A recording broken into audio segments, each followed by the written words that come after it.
유기성 목사님이 예수와 하나가 되라는 책에서 실패에 대한 이야기를 하셨습니다. 사람들은 다 실패를 두려워합니다.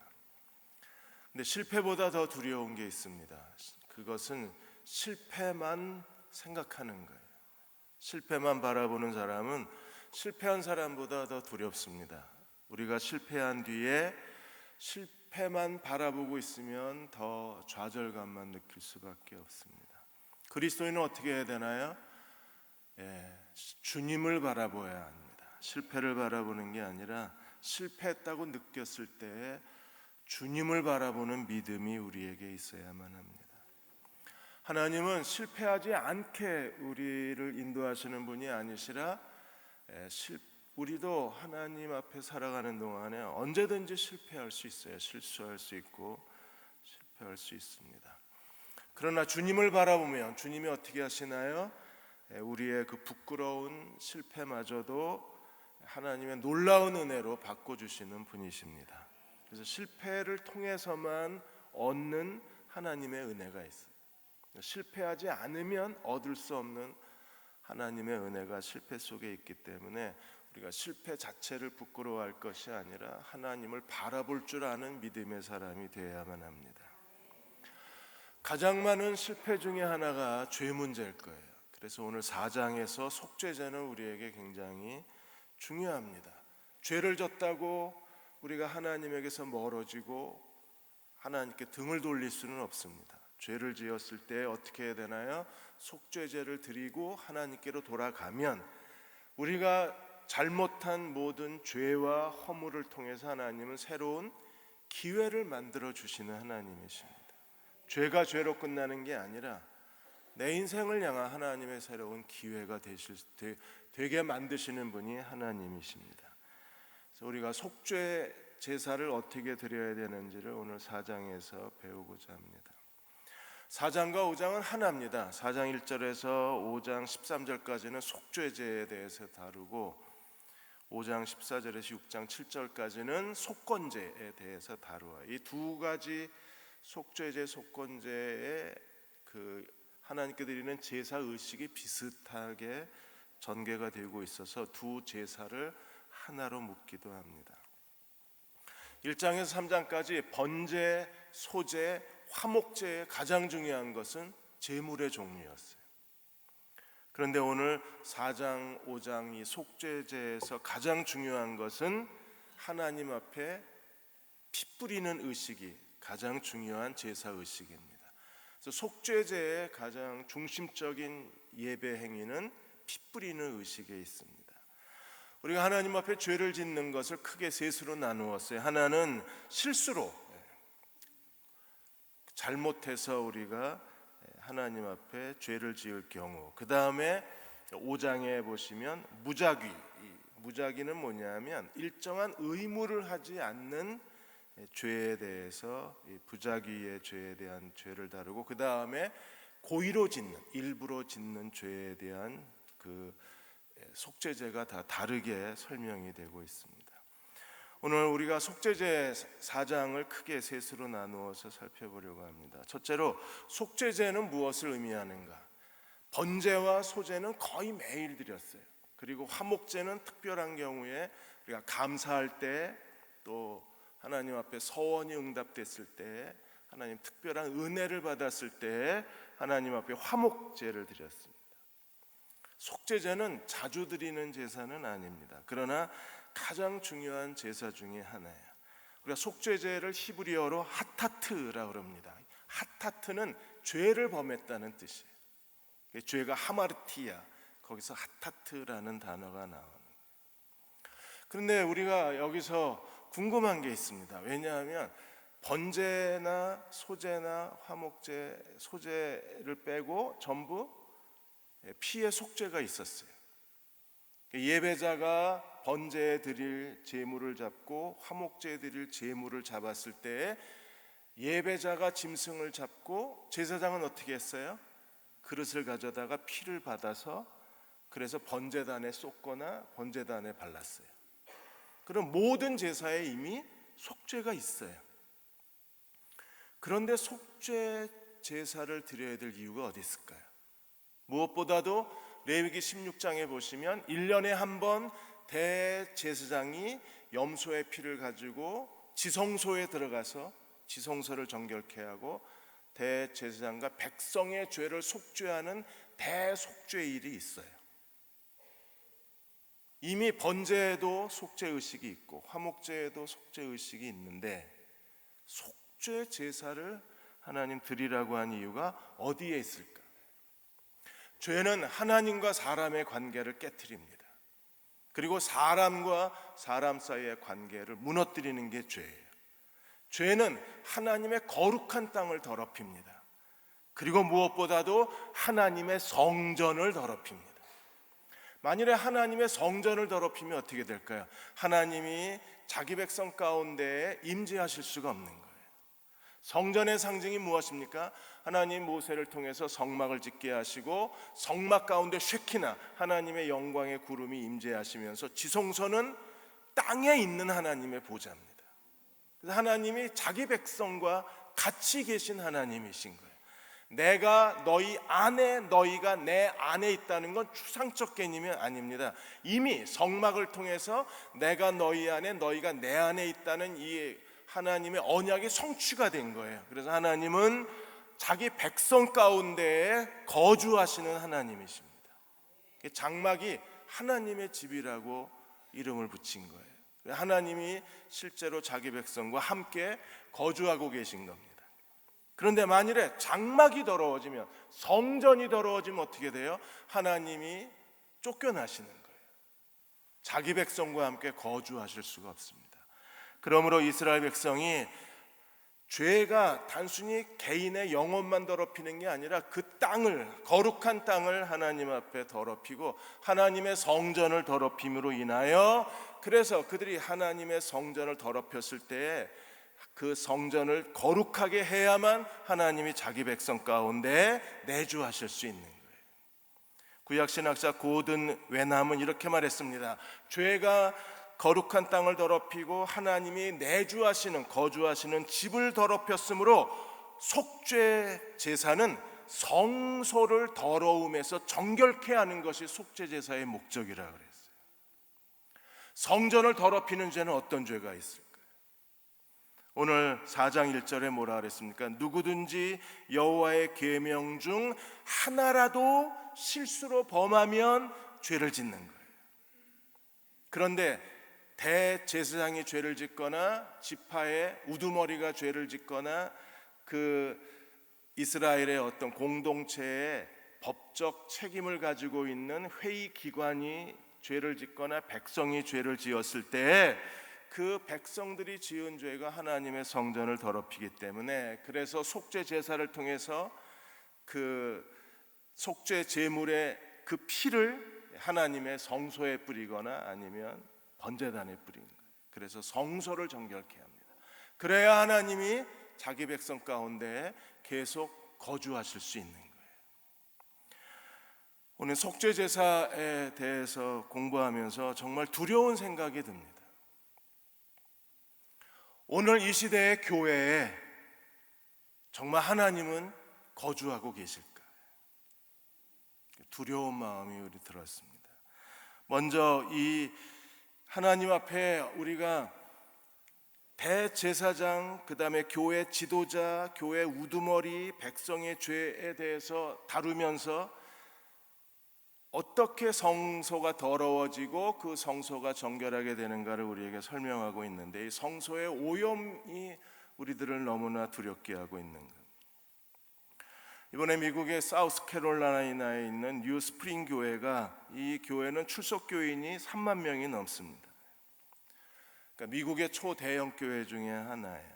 2000년에 페리 노블 목사가 이 뉴 스프링 교회를 처음 개척을 해서 가장 성장하는 교회 중에 하나가 됐어요. 2013년도에 그 미국의 가장 빨리 성장하는 교회 1위가 이 뉴 스프링 교회입니다. 그리고 교인, 출석 교인 숫자가 미국의 4위, 네 번째로 큰 교회였었어요. 그런데 이 교회를 개척하신 페리 노블 목사님이 2013년도에 희한한 캠페인을 벌였습니다. 그때부터 교회가 급격하게 어려움을 겪기 시작했어요. 이 목사님이 설교하시면서 11조를 내고 90일 안에 하나님이 복을 주지 않으면 11조 환불을 해주겠다는 캠페인을 벌였어요. 그러니까 11조가 하나님의 복받는 행위가 돼버린 거예요. 미국 교회가 이것 때문에 아주 소란스러웠습니다. 11조 정신을 완전히 왜곡을 한 겁니다. 그 캠페인으로 인해서 이 노블 목사에 대한 사람들의 불신이 시작이 됐다가 2016년도에 노블 목사가 몰래 알코올을 계속 드시다가 이 알코올의 그 죄악이 다 폭로가 돼버리는 바람에 사임을 하시게 됐어요. 제 오른쪽이 잘 안 들립니다. 사임을 하게 돼서 그래서 이제 그 담임 목사, 임시 담임 목사를 데려와서 클레이튼 킹 목사님이 이제 임시 담임 목사가 되고 설교 목사가 됐는데, 지난 2년 동안 뉴스프링 교회의 지도자들이 계속 오랜 동안 기도하고 대화를 하고 담임 목사를 안 두기로 했습니다. 이제 담임 목사가 무서운 거예요. 이번에 교회 정관이 발표가 됐는데 뉴스프링 교회의 담임 목사는 예수 그리스도로 선포를 해버렸어요. 그러니까 교회 정관에 담임 목사가 예수님이에요. 미국 교회가 흥분이 됐습니다. 지금 미국 교회 트렌드가 1세대 목사들이 전부 이렇게 불명예스럽게 퇴진을 하면서 윌로우 크릭 교회도 불명예 퇴진을 했잖아요. 그러니까 담임 목사 세우는 게 무서운 거예요. 그래서 전부 팀 목회로 바꿔요. 이 뉴스프링 교회도 4명의 리더 패스터즈가 있고 그 전체를 책임지는 리더들이 있고 선임 목사 4명이 있고 그 다음에 3명의 티칭 패스터가 있어요. 그래서 7명의 그 목사 팀이 이 뉴스프링 교회를 목회하고 담임 목사는 예수님. 이제 담임 목사가 싫은 거예요. 그 제왕적 담임 목사의 그 비리와 타락과 부패가 결국에 하나님의 성전을 다 오염시키기 때문에, 그래서 담임 목사 예수 그리스도, 저는 1987년도에 담임 목사 예수 그리스도라고 했다가 이단 시비에 휘말렸습니다. 뉴스프링 교회는 2018년도에 담임 목사 예수 그리스도를 했는데 미국 교회가 박수를 치고 있는 거예요. 제가 시대를 잘못 태어났어요. 자, 두 번째, 그러면 속죄제 의식을 어떻게 치러야 되나? 속죄제, 우리가 하나님 앞에 죄를 지었을 때 그릇 범하였으되 부지 중에 지은 죄, 그래서 부지 중에 지은 죄가 계속 강조가 돼요. 그래서 예배자가 속죄 제물을 하나님께 드릴 때 이제 제사장은 대야를 가져다가 피를 일부 받아서 그래서 성소 안으로 들어가서 휘장에 뿌리거나 향단에 뿌리거나 제단에 넷불에 발랐어요. 그리고 번제단에 바르고 그 다음에 번제단에 다 쏟았어요. 이 피 뿌리는 의식이 아주 중요합니다. 그 첫째가 1절에서 12절까지, 3절에서 12절까지 제사장의 속죄, 제사장이 죄를 범했을 때 어떻게 해야 되는가. 그래서 3절에 만일 기름 부음을 받은 제사장이 범죄하여, 여기서 기름 부음을 받은 제사장이라는 것은 아주 독특한 표현입니다. 그것은 그 당시에 대제사장을 가리켜서 제사장 중에 모든 제사장이 다 기름 부음을 받았지만 기름 부음 받은 제사장이라고 표현할 때 그것은 대제사장을 상징을 하는 거예요. 만일에 대제사장이 부지 중에 죄를 범하면 어떻게 될까요? 4장 3절에 기름 부음을 받은 제사장이 범죄하여 백성의 허물이 되었으면, 대제사장, 이 이스라엘 그 하나님 종교의 최고 지도자 대제사장이 죄를 범하면 그게 백성의 허물이 되는 거예요. 이스라엘 공동체 전체의 죄가 되는 거예요. 한 사람의 죄가 아니라 공동체의 죄가 되는 거예요. 하나님이 대제사장에게는 백성을 대표하는 이 영적 권위를 주셨기 때문에 그의 죄는 모든 백성들의 죄가 되는 거예요. 구약 신학자 호프만은 이렇게 말했습니다. 대제사장은 백성의 선생으로 부름받았으며 제사장들의 우두머리로 하나님 앞에 부르심을 받았기 때문에 거룩한 삶의 본보기를 보여야 된다 그랬어요. 만일에 대제사장이 거룩한 삶의 본보기를 보이지 못하고 그의 죄로 인하여 무가치하게 됐을 때 이스라엘 모든 백성이 다 죄책감을 가질 수밖에 없다고 했습니다. 대제사장이 죄를 범했을 때 어떻게 해야 되나요? 가장 비싼 최고의 그 수송아지를 수컷 수송아지를 하나님 앞에 속죄 제물로 바쳐야 합니다. 그래서 3절에 수송아지로 속죄 제물을 삼아 여호와께 드릴지니 4절에 대제사장이 자기 죄를 위하여 자기가 제물을 잡는 거예요. 그러면 제사장들이 와서 안수하고 그 제물을 잡으면 그 다음에 제사장들이 와서 5절에 기름 부음을 받은 제사장은 그 숫송아지의 피를 가지고 회막에 들어가서 그 제사장의 손가락에 피를 찍어서 어떻게 해요? 6절에 성소의 휘장, 지성소 앞에 베일에다가 이걸 7번 뿌렸습니다. 그러니까 대제사장의 죄는 어디까지 침범을 했어요? 지성소 앞까지 더럽힌 거예요. 그래서 지성소 앞에 휘장까지 피를 뿌려야 돼요. 이게 무서운 겁니다. 구약의 대제사장은 오늘 지역교회 로컬 철치의 목회자들을 상징할 수도 있어요. 그럼 목사의 죄는 개인의 죄가 아니라 어디까지 죄가 더럽혀요? 하나님의 지성소 앞까지 더럽히는 거예요. 지성소 앞 휘장에다가 7번 피를 뿌리고 7절에 제사장 그 피를 또 여호와 앞에 회막한 향단 뿔에, 이스라엘이 드리는 향은 뭐라 그랬습니까? 백성의 기도라 그랬습니다. 그 향단 뿔에다가 피를 발라야 돼요. 그리고 나머지 피는 전부 어디로 가져갔어요? 번제단에 다 쏟아 부어야 돼요. 이게 피의 제사입니다. 지도자의 죄는 무서운 거예요. 지도자들이 하나님 앞에 타락했을 때 그 죄는 개인의 문제가 아니라 그 공동체 전체를 오염시키는 거예요. 그리고 하나님의 성전을 오염시키는 거예요. 그래서 피를 휘장과 향단 뿔에 피를 발라야 합니다.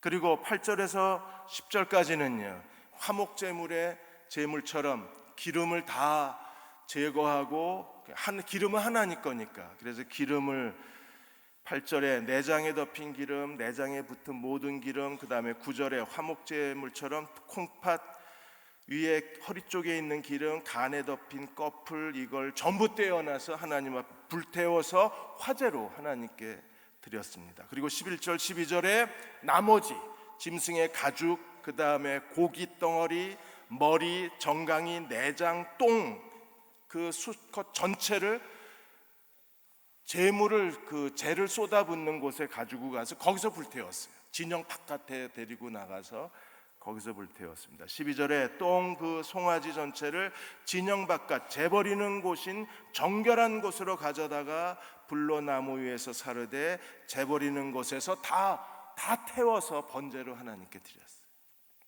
이게 대제사장의 속죄 의식입니다. 우리가 하나님 앞에 대제사장이 이러한 죄를 지었을 때 하나님이 하나님의 거룩한 성소 안까지 피를 뿌렸다는 사실을 주목할 필요가 있어요. 저는 화요일 날 저녁에 이 PD 수첩을 못 봤습니다. 설교 준비하느라고 못 보고, 목요일 날 일부러 이제 교회 오후에 오기 전에 다시 보기로 이 PD 수첩을 봤습니다. 800억 비자금의 비밀, 이걸 보고 그리고 또 보고 하나님 앞에 정말 참담한 마음으로 기도했습니다. 이제 한국교회 망했다는 생각이 들었어요. 비자금만 모았을 뿐 아니라 무려 명성교회가 전국에 사놓은 땅덩어리가 1,600원이 공시지가로 1,600억이 넘습니다. 그리고 목사님이 매년 선교지를 가는데 선교지 갈 때마다 150명에서 300명 교인이 따라가는데 그분들이 다 한 사람 1인당 들고 나가는 게 $10,000니까 이게 $10,000 봉투 들고 이 출국 심사했다가 선교지에 도착하면 $10,000를 다시 회수했다는 거예요. 그게 그 일을 했던 장로에 의해서 증언이 된 겁니다. 당연히 선교지에 그 돈을 주기 위해서 가져갔다고 얘기할 겁니다. 그러나 상식적으로 이해가 안 되는 게 선교지에 줄 돈은 우리가 얼마든지 은행 송금으로 보낼 수 있거든요. 은행에다 사유만 쓰면. 교인들이 그걸 다 봉투에 $10,000씩 넣어서 들고 가야 될 이유는 없는 거예요. 그러니까 그런 행동들이 세상에 의심을 사는 겁니다. 김동호 목사님이 미국에서 글을 하나 쓰셨습니다. 이 명일동 그 문제가 된 교회 원로 목사님하고 김동호 목사님이 신학교 동기생입니다. 같이 공부했어요. 그래서 우리 세대, 저를 포함해서 우리 세대는 정말 행운아들입니다. 왜냐하면 한국 교회가 급격하게 성장하는 시대에 하나님의 부르심을 받았기 때문에 그냥 쉽게 신학교 들어가고 신학교 졸업하고 나니까 김동호 목사님 표현대로 한국 교회 부흥의 중심에 우리가 서 있었어요. 그리고 교회는 빠르게 성장을 했습니다. 그러다 보니까 성장한 교회 목사들이 성장에 취해서 어떤 일이 벌어졌어요? 마치 타락한 캐톨릭의 신부나 대주교나 추기경이나 교황처럼 스스로 탐욕과 교만에 빠져버린 거예요. 그리고 한국 교회가 무너져 내린 겁니다. 김동호 목사님은 이제 한국 교회 전성기는 끝났다고 선언을 했습니다. 후배들에게 미안하다 그랬어요. 우리는 정말 행운처럼 이 부흥의 시대에 부르심을 받아서 오히려 하나님 앞에 행운아가 아니라 하나님의 이름을 더럽히고 교회를 손상시키고 하나님 나라를 파괴한 무서운 범죄자가 된 거예요. 후배들이 걱정입니다. 이제 이 후배들은요, 이 무너진 한국 교회를 다시 되살려내야 할 책임이 후배 목사들에게 있고 교회의 젊은 세대에게 있는 거예요. 지금 1세대 우리 세대의 목회자들은요, 죽어서 천국 가면 반드시 하나님 앞에 책망과 심판을 받을 수밖에 없어요. 우리가 다 교회를 망쳐놨으니까. 후배들을 격려를 했습니다. 한국 교회 다시 무너진 교회 일으켜 세우고, 그리고 교회다운 교회로 만들어내 주기를 원한다 그랬어요. 그 후배 목사들의 책임이라 그랬습니다. 그래서 후배 목사들에게 미안하고 부끄럽고 속상하고 그리고 죄스럽다고 글에다 쓰셨습니다. 영광스러운 하나님의 교회를 세상의 비난거리로 만든 게 우리 1세대 목사들입니다. 우리 목사들의 죄로 끝나나요? 아니요. 하나님의 지성소 앞까지 더럽힌 죄가 되는 거예요. 그래서 무섭습니다. 이 지성소 휘장까지 다시 짐승의 피로 그리스도의 보혈로 정결하게 하지 않으면 하나님이 우리 가운데 거하실 수가 없는 거예요. 죄가 있으면 하나님이 거하실 수 없어요. 아간한 사람의 죄 때문에 하나님이 이스라엘을 떠나버리셨어요. 단 한 사람의 죄 때문에 하나님이 이스라엘을 버리셨다면 지금도 하나님은 지도자들의 죄를 가볍게 보지 않으실 거죠. 13절에서 21절까지는 백성들의 죄라고 했는데 이 백성들이라는 회중이라는 것은요, 그 교회의 리더십 집단입니다. 그 이스라엘의 리더십 집단입니다. 그래서 13절에 온 이스라엘 회중이 여호와의 계명 중 하나라도 부지 중에 범하여 허물이 있으나, 여기서 회중이라는 것은요 리더 집단입니다. 저희 교회 같으면 회의 기능을 가지고 있는 모든 집단을 다 말합니다. 장로회, 또 교회 협의회, 교사회 이런 걸 다 포함하는 거예요. 만일에 이 회중 리더십 집단이 범죄했을 경우에 어떻게 하는가? 14절에 그들이 죄를 깨달으면 숫송하지, 대제사장의 죄하고 리더십을 가지고 있는 회중의 죄가 똑같아요. 그래서 숫소 한 마리를 하나님께 대제사장처럼 바쳐야 합니다. 대신에 누가 제물을 드리나요? 회중의 장로들이 제물을 드립니다. 그래서 15절에 여호와 앞에서 안수하고 이 제물을 잡으면, 그 다음에 16절에 기름 부음 받은 제사장이 숫송아지 피를 가지고 어디로 들어가요? 성소로 들어갑니다. 성소로 들어가서 어디에다 뿌려요? 17절에 휘장 앞에 7번 피를 뿌리고, 그 다음에 18절에 여호와 앞에 제단 뿔에다가 다시 뿌리고, 대제사장은요 향단의 뿔에, 여기는 제단 뿔에다 피를 바르고 나머지는 번제단에다 다 쏟아 부었어요. 그리고 19절에서 21절까지 똑같이 화목제물의 제물처럼 모든 기름, 내장의 기름, 내장 안에 붙어있는 기름 다 떼어내서 하나님 앞에 기름을 하나님께 드리고, 두 콩팥과 간의 거풀을 다 하나님 앞에 불태워서 하나님께 드렸습니다. 그래서 21절에 그는 그 숫송아지를 20절에 죄송합니다. 그 송아지를 속죄제에 숫송아지 같이 한 것 같이 할지며 제사장이 그것을 회중을 위하여 속죄한즉 그들이 사함을 얻으리라.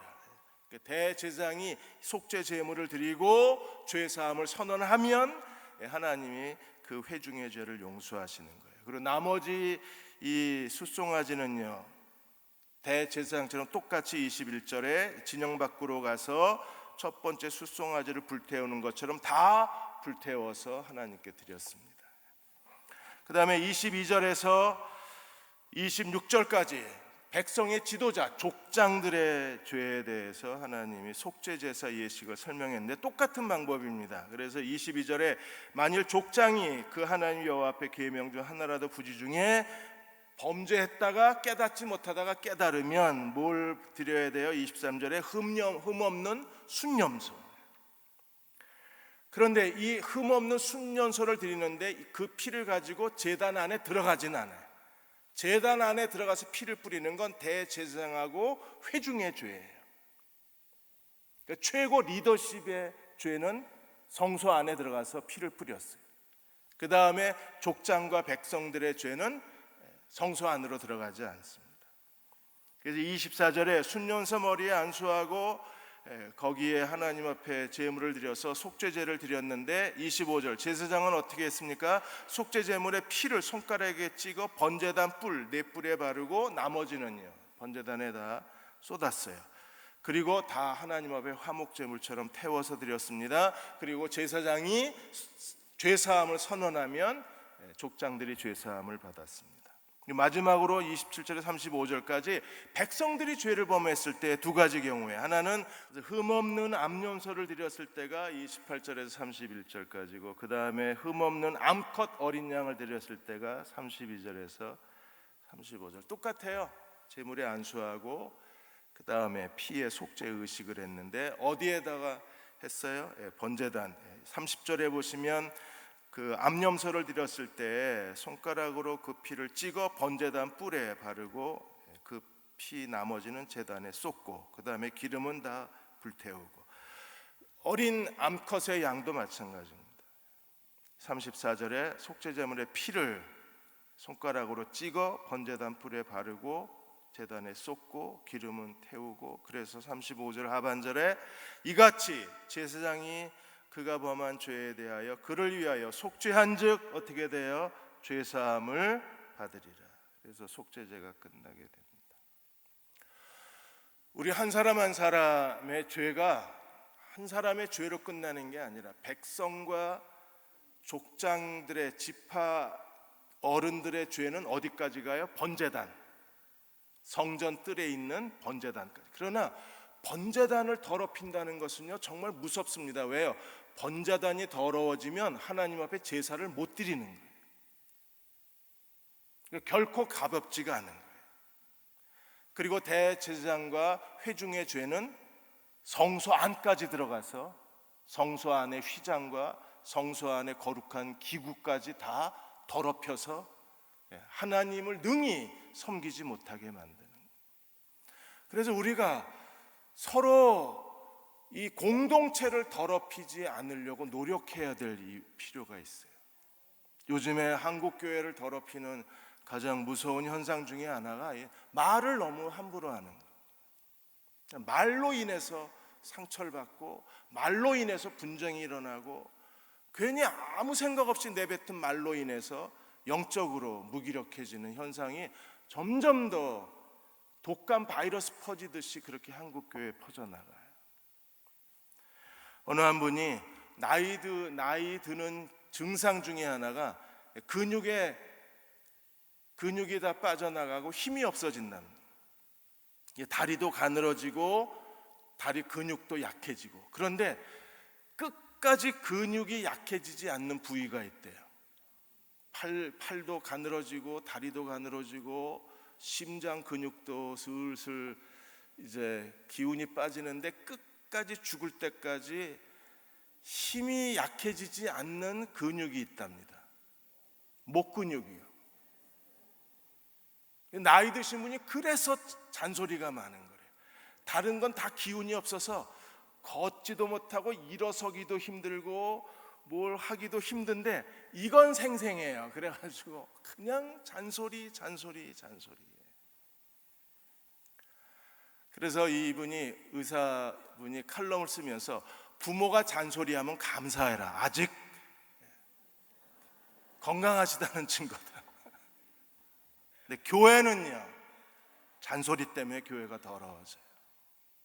우리는 정말 아주 언어가 거룩해져야 되고 서로 덕을 세워야 되는데 그냥 자기 분노, 자기 감정에 내뱉은 말 때문에 사람들이 다치고 넘어지고 실족하고, 그리고 교회 전체가 마비 현상을 일으키면 그건 무섭잖아요.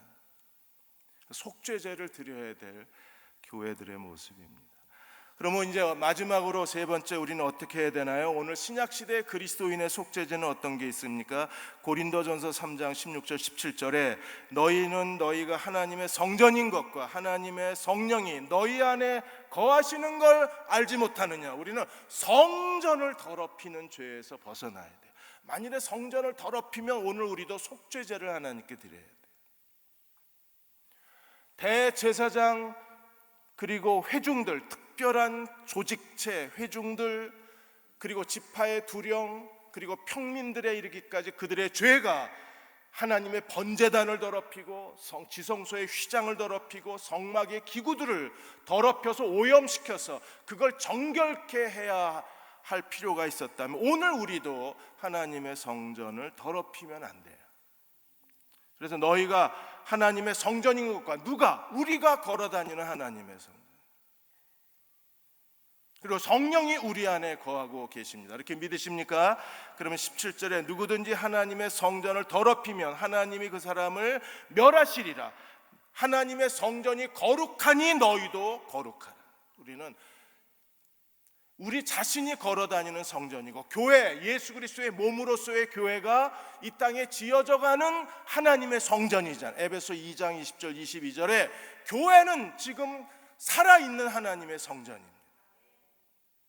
우리의 죄가 이 하나님의 성전을 더럽힐 수 있다는 사실을 깨닫고 두려워하고, 우리는 지금 이 4장에서 말하고 있는 죄는요, 부지 중에 지은 죄입니다. 일부러 죄 진 게 아니에요. 자기도 모르게 지은 죄인데도 어디까지 정결케 해야 합니까? 지성소 휘장까지 정결케 해야 돼요. 일부러 그런 게 아닙니다.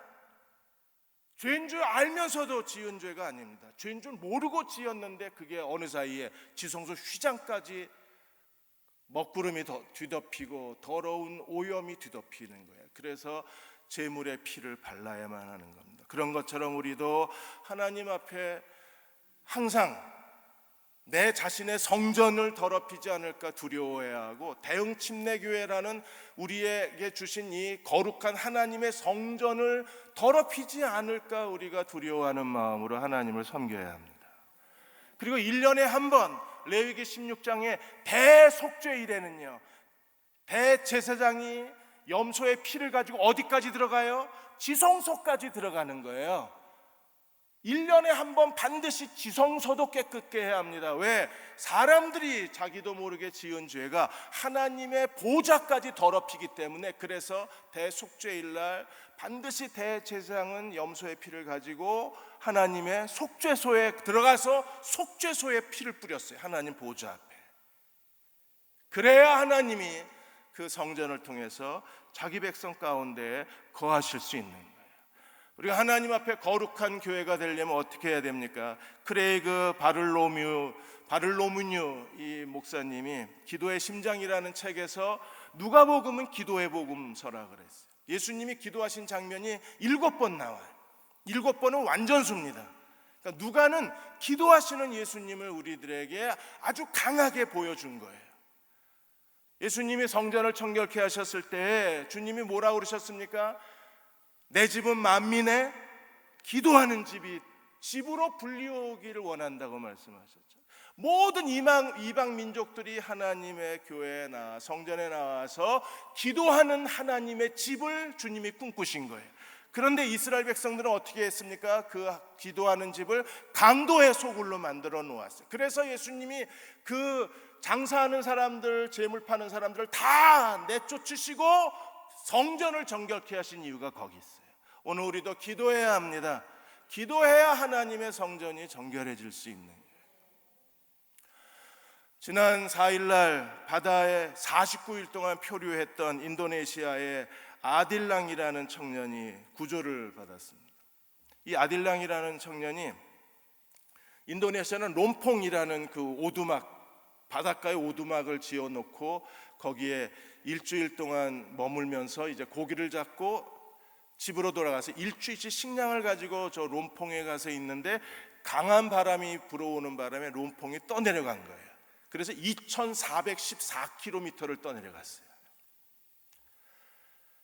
그렇게 떠내려가는 동안에 자기가 가지고 있는 건 일주일치 식량하고 물밖에 없었는데 계속 죽음, 자살의 유혹이 이 아딜랑의 마음속에 죽고 싶다는 생각이 계속 들었답니다. 그런데 그때마다 부모님 말씀이 생각이 났대요. 부모님이 항상 가르친 말씀이 뭐냐 하면 고통스러울 때 하나님께 기도해라. 그러면 하나님이 고통을 덜어주신다. 그때마다 기도하고 마침 성경을 가져갔기 때문에 성경을 읽고 기도하면서 49일을 버텨서 파나마 화물선을 만났어요. 파나마 화물선의 도움을 받아서 파나마 화물선이 일본까지 가는 거였었어요. 그래서 일본까지 갔다가 다시 인도네시아에 돌아와서 부모 품에 안겼습니다. 우리도 하나님 앞에 기도하는 백성이 되어야 합니다. 49일 동안 그 절망 속에서 기도했던 이 아딜랑처럼 18살입니다 이제. 오늘 우리도 교회의 죄를 끌어안고 성전을 더럽힌 죄를 끌어안고 하나님 앞에 기도할 때 그리스도의 보혈이 우리의 모든 죄를 용서하시고 성소의 휘장까지 그리스도의 피를 뿌리셔서 대흥교회 안에, 한국교회 안에 그리스도가 휘장의 그 지성소 앞에 휘장까지 다 거룩한 피를 뿌려주시고 성전 안에 모든 기구에 다 피를 발라주시고 제단에 그리스도의 피를 부어주실 때 우리는 다시 예배가 살아나고 기도가 살아날 수 있어요. 그리고 하나님의 영광을 구할 수 있습니다. 그리고 하나님의 축복의 세대가 될 수 있습니다. 그러한 기도하는 종들이 되시기를 주의 이름으로 축원합니다. 기도하겠습니다.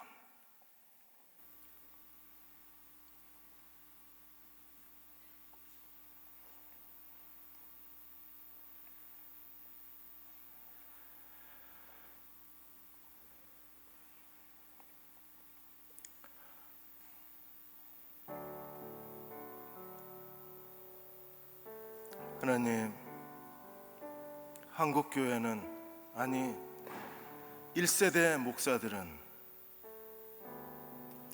정말 속죄제를 드려야 됩니다. 교회를 너무 오염시켰고 교회를 더럽히고